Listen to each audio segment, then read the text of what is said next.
Assalamualaikum semuanya. Apa kabar kalian? Semoga dalam keadaan sehat dan dilancarkan rezekinya oleh Allah. Amin ya robbal alamin. Pada suatu ketika, Abu Nawas dan beberapa temannya sedang duduk menunggu waktu sholat. Setelah sholat isya berjamaah selesai, mereka berdiskusi agama membahas tentang orang buta. Mereka beranggapan bahwa orang buta tidak berbuat dosa karena pintu dosa tertutup baginya. Alasannya, mereka orang buta tidak bisa melihat maksiat. Akan tetapi Abu Nawas tidak sependapat dan berniat akan membuktikannya.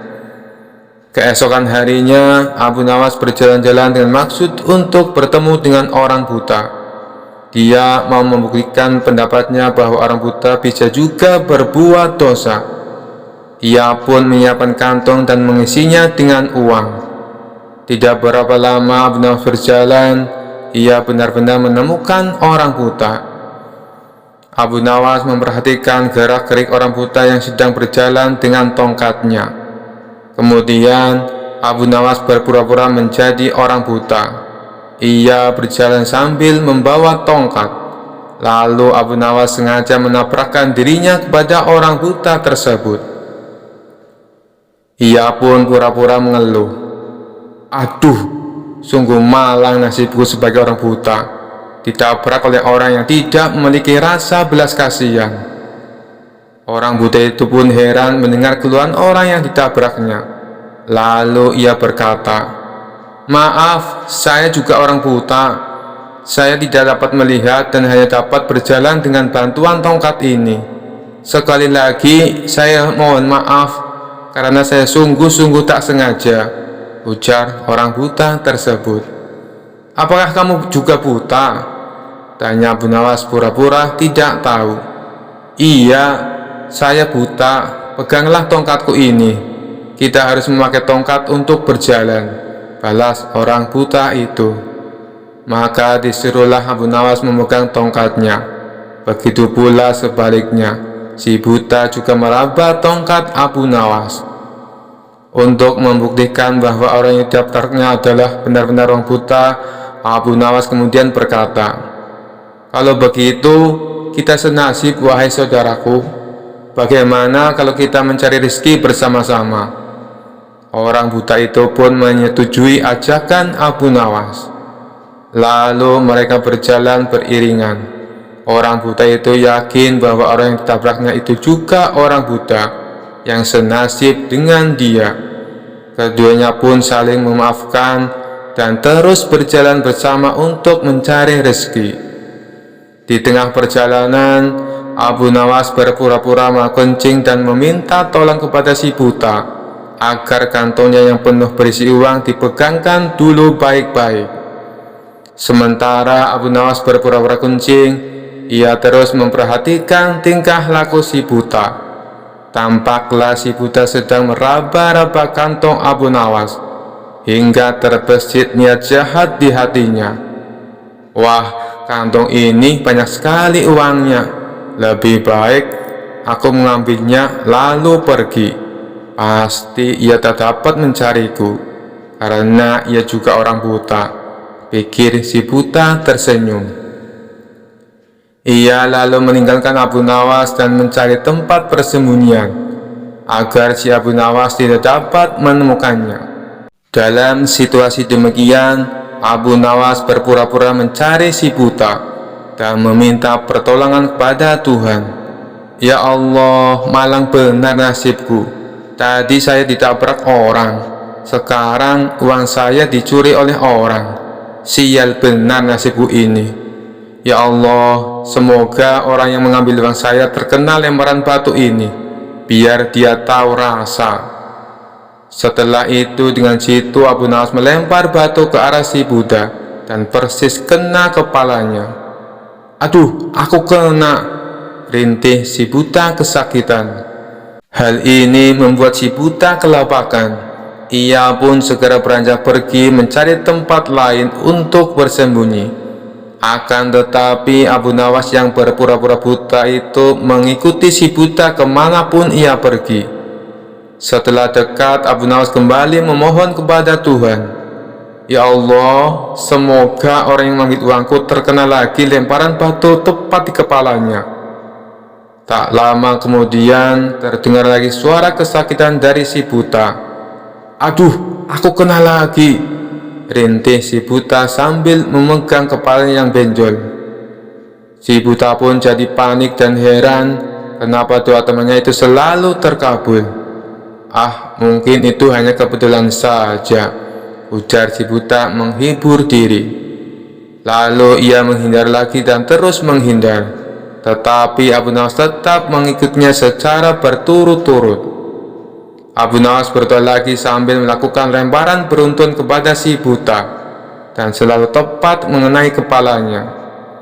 Setelah terkena lemparan batu beruntun, si buta berpikir, mengapa semua sasaran yang dilemparnya selalu tepat mengenainya. Ia pun mulai curiga. Lama berpikir, akhirnya ia mencoba untuk mengenali suara orang yang bersamanya. Barulah ia tersadar bahwa orang yang bersamanya adalah Abu Nawas yang mencoba mempermainkannya. Antara marah dan was-was, si buta berkata, "Kamu Abu Nawas kan? Kamu hanya pura-pura buta untuk mempermainkan aku? Ambillah kantong uangmu ini." Akhirnya si buta menyerahkan kantong yang berisi uang itu kepada Abu Nawas. Si buta jadi menyesal dan malu dengan perilakunya. Sementara Abu Nawas sendiri pulang sambil tersenyum kegelian. Ia puas karena dapat membuktikan bahwa orang buta pun dapat berbuat dosa. Kisah selanjutnya. Suatu ketika, Baginda Raja pulang ke istana dan langsung memerintahkan para prajuritnya untuk menangkap Abu Nawas. Tetapi Abu Nawas telah hilang entah kemana, karena ia tahu sedang diburu oleh para prajurit kerajaan. Dan setelah ia tahu para prajurit kerajaan sudah meninggalkan rumahnya, Abu Nawas baru berani pulang ke rumah. "Suamiku, para prajurit kerajaan tadi pagi mencarimu," kata istrinya. "Ya istriku, ini urusan gawat. Aku baru saja menjual Sultan Harun Ar-Rasyid menjadi budak," kata Abu Nawas. "Apa?" seru istrinya kaget. "Raja ku jadikan budak," ulang Abu Nawas. "Kenapa kau lakukan itu suamiku?" tanya istrinya. "Supaya dia tahu di negerinya ada praktek jual beli budak, dan jadi budak itu sengsara," lanjut Abu Nawas menjelaskan. "Sebenarnya maksudmu baik, tapi Baginda Raja pasti marah. Buktinya, para prajurit diperintahkan untuk menangkapmu," kata sang istri. "Menurutmu, apa yang akan dilakukan Baginda Raja kepadaku?" tanya Abu Nawas pada sang istri. "Pasti kau akan dihukum berat," kata istrinya sedih. "Gawat, aku akan mengerahkan ilmu yang kusimpan," kata Abu Nawas. Abu Nawas masuk ke dalam. Ia mengambil air wudhu, lalu mendirikan sholat 2 rakaat.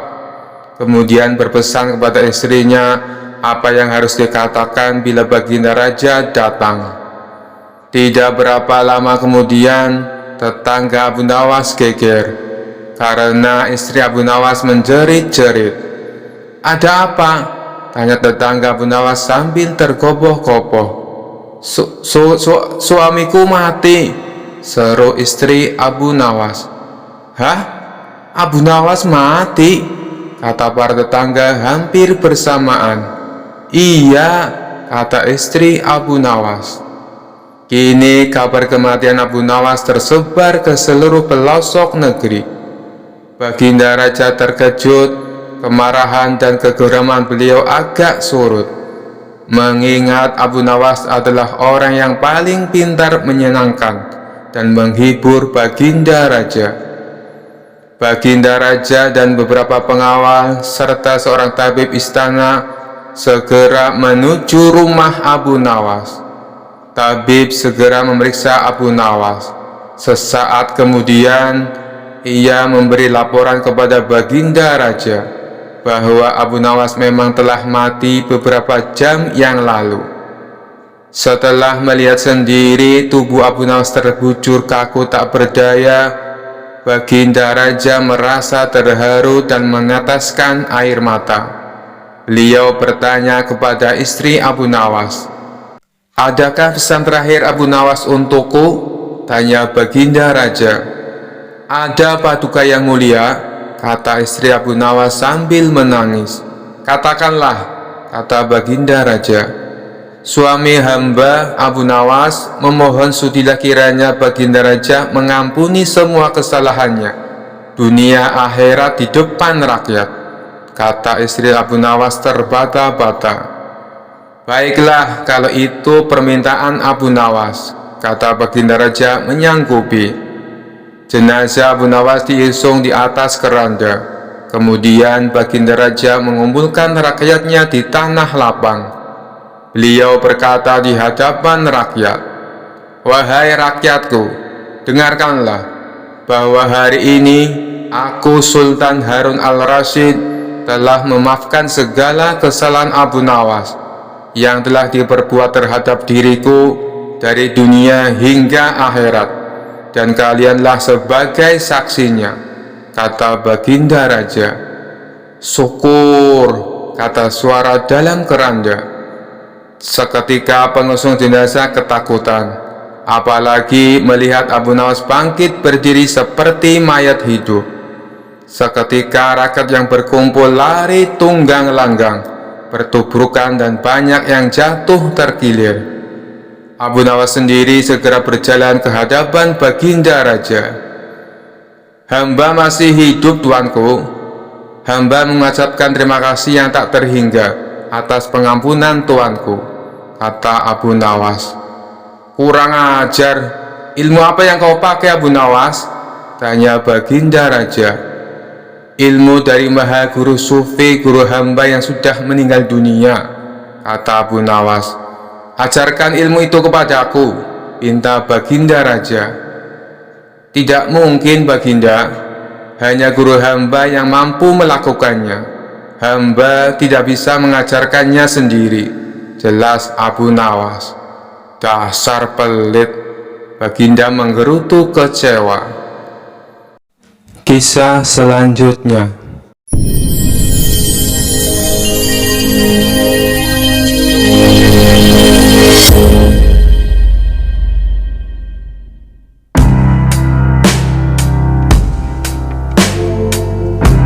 Assalamualaikum semuanya. Apa kabar kalian? Semoga dalam keadaan sehat dan dilancarkan rezekinya oleh Allah. Amin ya robbal alamin. Suatu ketika Raja Harun al-Rasyid kelihatan murung. Semua menterinya tidak ada yang sanggup menemukan jawaban dari dua pertanyaan Baginda Raja. Bahkan para penasihat kerajaan pun merasa tidak mampu memberi penjelasan yang memuaskan Raja. Padahal Raja sendiri ingin mengetahui jawaban yang sebenarnya. Mungkin karena amat penasaran, para penasihat raja menyarankan agar Abu Nawas saja yang memecahkan dua teka-teki yang membingungkan itu. Tidak begitu lama kemudian Abu Nawas dihadapkan. Raja mengatakan bahwa akhir-akhir ini ia sulit tidur karena diganggu oleh keinginan tahuan menyingkap dua rahasia alam. "Tuanku yang mulia, sebenarnya rahasia alam yang manakah yang paduka maksudkan?" tanya Abu Nawas ingin tahu. "Aku memanggilmu untuk menemukan jawaban dari dua teka-teki yang selama ini menggoda pikiranku," kata Baginda Raja. "Bolehkah hamba mengetahui kedua teka-teki itu, wahai paduka yang mulia?" "Yang pertama, di manakah sebenarnya batas jagat raya ciptaan Tuhan?" tanya Baginda Raja. Abu Nawas menjawab, "Di dalam pikiran, wahai paduka yang mulia." Dia menjawab tanpa keraguan sedikit pun. "Tuanku yang mulia," lanjut Abu Nawas menjelaskan, Ketidakterbatasan itu ada karena adanya keterbatasan. Dan keterbatasan itu ditanamkan oleh Tuhan di dalam otak manusia. Dari itu, manusia tidak akan pernah tahu di mana batas jagat raya ini. Sesuatu yang terbatas tentu tak akan mampu mengukur sesuatu yang tidak terbatas. Baginda Raja mulai tersenyum karena merasa puas mendengar penjelasan Abu Nawas yang masuk akal. Kemudian Baginda melanjutkan teka-teki yang kedua. Wahai Abu Nawas, manakah yang lebih banyak jumlahnya? Bintang-bintang di langit ataukah ikan-ikan di laut? Abu Nawas menjawab dengan tangkas, ikan-ikan di laut. Bagaimana kau bisa langsung memutuskan begitu? Apakah engkau pernah menghitung jumlah mereka? Tanya Baginda Raja heran. Paduka yang mulia, bukankah kita semua tahu bahwa ikan-ikan itu setiap hari ditangkapi dalam jumlah yang besar, tetapi jumlah mereka tetap banyak seolah-olah tidak pernah berkurang karena saking banyaknya. Sementara bintang-bintang itu tidak pernah rontok, jumlah mereka juga banyak. Jawab Abu Nawas meyakinkan. Seketika itu, rasa penasaran yang selama ini menghantui Baginda Raja sirna tak berbekas. Baginda Raja Harun al-Rasyid memberi hadiah Abu Nawas dan istrinya uang yang cukup banyak. Kisah selanjutnya. Dikisahkan Abu Nawas sering bepergian keluar kota untuk tujuan berdagang.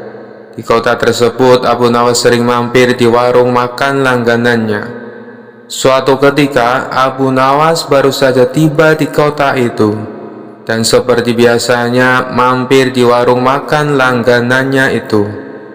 Aku pesan 1 ayam dan 2 butir telur, tapi bayaran nanti kalau dagangnya terjual habis, boleh tidak? Tanya Abu Nawas. Silakan Abu Nawas, kamu kan langganan di warung kami. Tentu saja boleh, jawab pemilik warung. Ketika selesai makan, ia pun pergi untuk menjual dagangannya. Setelah 3 bulan berlalu, dagangan Abu Nawas terjual habis.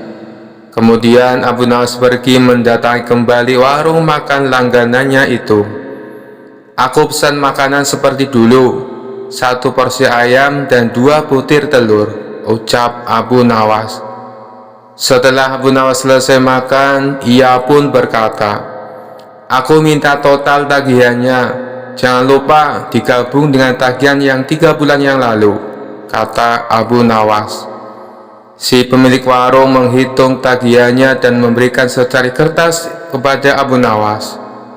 Ini total tagihannya, cukup 200 dirham saja, kata si pemilik warung tersebut. Apa? 200 dirham hanya untuk 2 porsi ayam dan 4 butir telur? Kamu mau merasku? Tanya Abu Nawas emosi. Harga ini sudah cukup murah. Coba kau pikir, ayam yang kau makan sejak 3 bulan yang lalu, jika setiap harinya dia bertelur, maka akan menghasilkan ayam-ayam yang banyak. Jika dijual akan menghasilkan ribuan dirham. Tapi aku hanya menyuruhmu membayar 200 dirham, kata si pemilik warung tersebut. Ini tidak adil, hanya akal-akalanmu saja, kata Abu Nawas. Mereka berdebat tanpa hasil dan memutuskan menghadap ke Tuan Hakim. Ketika keduanya menemui Hakim, ternyata Hakim berpihak pada pemilik warung tersebut. Lalu Hakim bertanya, apakah kalian berdua menyepakati harga sejak 3 bulan yang lalu? Tanya Tuan Hakim. Tidak, Tuan Hakim, jawab Abu Nawas. Kalau begitu, ayam yang kamu makan kemungkinannya bisa menghasilkan ratusan ayam dan telur, tutur Tuan Hakim. Ya, itu mungkin saja, tapi kalau ayamnya hidup, sedangkan ayam yang aku makan sudah mati dan dimasak, balas Abu Nawas. Namun pendapat Abu Nawas tidak dihiraukan oleh Tuan Hakim, karena cenderung memihak pada pemilik warung tersebut. Aku minta kasus ini ditangguhkan sampai besok pagi, karena waktu sudah menjelang sore, pinta Abu Nawas. Permintaan Abu Nawas pun dikabulkan Tuan Hakim. Seharian Abu Nawas memikirkan cara agar bisa memenangkan kasus tersebut. Pada esok harinya, berangkatlah Abu Nawas menuju rumah Tuan Hakim. Setibanya di sana, ternyata si pemilik warung sudah datang lebih awal. "Kenapa kau terlambat dan membuat mereka menunggu?" tanya Tuan Hakim. "Maaf Tuan Hakim, tadi ada tamu bisnis. Ia minta gandum untuk ditanam. Terpaksa aku harus merebusnya dahulu, dan setelah matang aku berikan kepadanya untuk ditanam. Itulah yang membuatku datang terlambat," kata Abu Nawas. Mendengar itu, Tuan Hakim dan pemilik warung menertawakan Abu Nawas. Lalu dengan nada mengejek, si pemilik warung berkata kepada Abu Nawas, "Luar biasa, aku baru dengar ada biji gandum yang sudah direbus ditanam dan kemudian bisa tumbuh." Tuan Hakim dan pengacara tertawa terpingkal-pingkal. Setelah tawa mereka mereda, Abu Nawas kemudian berkata, "Itu memang aneh, tapi kenapa kalian tidak tertawa ketika ada ayam yang sudah dimasak dapat bertelur dan berkembang biak, lalu dipatok harga sebesar 200 dirham, kata Abu Nawas. Spontan Tuan Hakim dan pemilik warung tersebut terdiam, tak sepatah kata pun keluar dari mulut mereka. "Kenapa kalian terdiam? Apakah harus aku yang tertawa?" tanya Abu Nawas. Wajah mereka berdua langsung pucat pasi, dan setelah terdiam agak lama, Abu Nawas pun keluar, dan akhirnya Abu Nawas dapat lolos dari siasat licik si pemilik warung tersebut. Sekian dulu perjumpaan kita kali ini. Sampai bertemu lagi di kisah-kisah selanjutnya. Terima kasih yang sudah subscribe dan setia menonton channel ini. Wassalamualaikum warahmatullahi wabarakatuh.